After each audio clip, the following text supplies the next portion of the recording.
სხვადასხვა კუთხის ქორეოგრაფიული და მუსიკალური ტრადიციები ერთ სცენაზე უძველესი ჩანაწერები ხალხური მუსიკის უნიკალური ნიმუშები საალტბარო სკოლების ფესტივალი იწყება ფოლკლორის ცენტრი 45 სკოლის შემოქმედებას მრავალფეროვანი პროგრამით წარადგენს ღონისძიებას შემეცნებითი დატვირთვაც აქვს მიზანი ახალგაზრდა თაობაში ხალხური კულტურის უფრო მეტად გაცნობა და ქართული ფოლკლორის შესახებ ცოდნის გაღრმავება.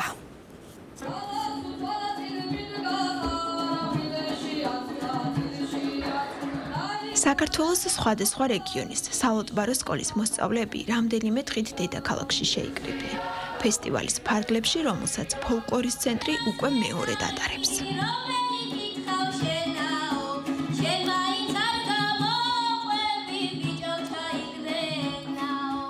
ფოლკლორის სახელმწიფო ცენტრს აქვს 45 საალტბარო სკოლა. ჩვენ შარშან ჩავატარეთ გრანდიოზული გალა კონცერტი ჯანსუ კაფის სახელობის მუსიკალურ ცენტრში, სადაც 500 ბავშვი ყავდა ჩამოყვანილი და წელსაც იმდენად გაამართლა ამ კონცერტმა, იმდენად გაიხარეს ბავშვებმა, რომ წელსაც გადავწყვიტეთ ჩაგვეტარებინა და სრულიად განახლებული რეპერტუარით და სრულიად ფაქტურად სიახლე იქნება, ძალიან საინტერესო. პირველ ეტაპზე პროექტში 200 მოსწავლე მონაწილეობს, რომლებსაც სამ დღეში კიდევ 300 მოსწავლე შემოუერთდება.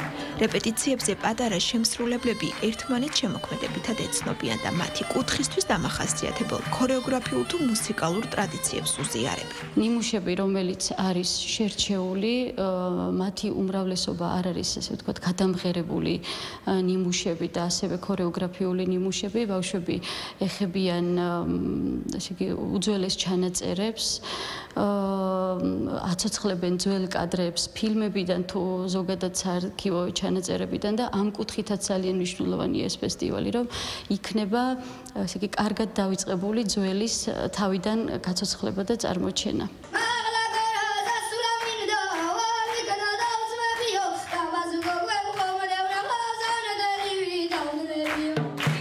გარდა იმისა, რომ ფესტივალის ფარგლებში სხვადასხვა საალტბარო სკოლის მოსწავლეები ერთმანეთს უმეგობრდებიან, პედაგოგებისგან სწავლობენ სიმღერის, გალობის, ხალხური ცეკვებისა და ზეპირსიტყვიერების გამორჩეულ ნიმუშებს. მეტად ეცნობიან ქართულ ხალხურ კულტურას, რომელსაც რამდენიმე დღეში ერთობლივ კონცერტზე წარადგენენ. მე ცეკვის და სიმღერის პროფესიას იმიტომ გამოვყევი, რადგან მე თვითონ ბევრი და ძალიან მაგარი მოცეკვავები და მომღერლები მყავს გაცნობილი და ამისთან მიხედვით შემიყვარდა ძალიან ეს პროფესია და ჯერჯერობით მეც მივუწევი და ვცეკვავ მღერი. პირველად არა ჩამოსული აქ და აი დადებითი ემოციებით დავიტვირთო, იმდენად მომწონს აქ ყოფნა და კიდევ დიდი სიამოვნებით მოვიდოდი და ისევ მივიღებდი ამ ემოციებს. ბევრი მეგობარი შევიძინა ზოგადად აქ და არა მარტო სიმღერის, ცეკვის, რეპეტიციების გარდა, ანუ ზოგადად იმდენად თბილი ბავშვები არიან, იმდენად თბილი მასწავლებლები არიან, რომ აი სიყვარულით დატვირთული ვართ ყველა.